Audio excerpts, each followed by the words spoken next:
We begin with a day of extremes in the presidential campaign.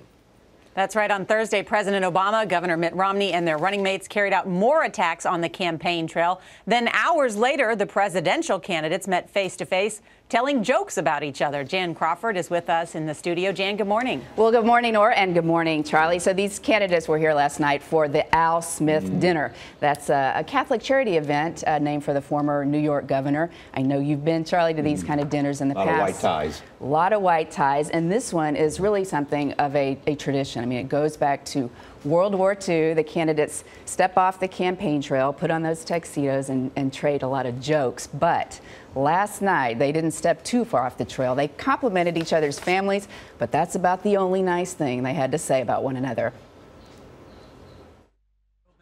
Here told us Navis was a quiet around the house.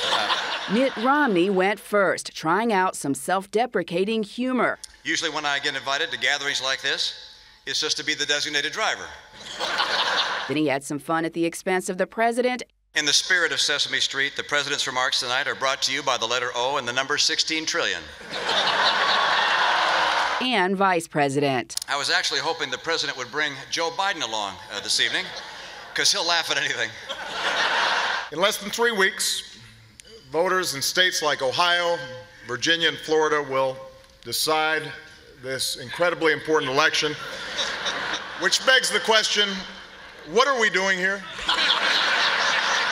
The president also was often the butt of his own jokes. Some of you may have noticed I had a lot more energy in our second debate. I felt really well rested after the nice long nap I had in the first debate. But behind the jokes and the white tie and tails, the bitter fight between the two was clear. After my foreign trip in 2008, I was attacked as a celebrity because I was so popular with our allies overseas. And I have to say I'm impressed with how well Governor Romney has avoided that problem. Romney had some of the night's most pointed jabs aimed at the president and the press. When suddenly I pulled ahead in some of the major polls, what was the headline? Polls show Obama leading from behind. And I've already seen early reports from tonight's dinner. Headline, Obama embraced by Catholics. Romney dines with rich people. Earlier in the day on the campaign trail, it was one punch after another from the number twos, with no one pretending to be nice. With the race 18 days away and Gallup's daily tracking poll giving Romney a 7-point lead, the Obama campaign sharpened its attacks. Joe Biden raised eyebrows with this attack on Paul Ryan's book called Young Guns. I don't understand how they believe, and they do believe. Ryan has written a book called The Young Guns with two other fellas, members of the House. No, these are the Republican leaders in the House.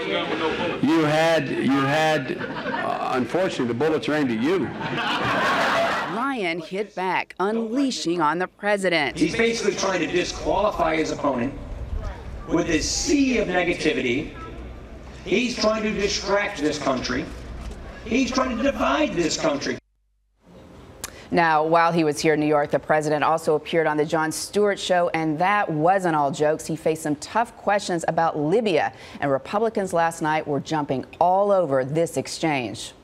I would say even you would admit it was not the optimal response, at least to the American people, as far as us all being on the same page. Well, here's what I'll say. Yeah.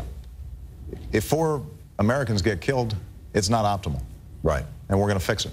Right. And all of it. All of it. Now, Republicans are saying the president's characterization of those killings as not optimal sounds weak, and that a president, when talking about a terror attack that killed Americans, Charlie, should really be using much stronger, more forceful language. Jan, thank you.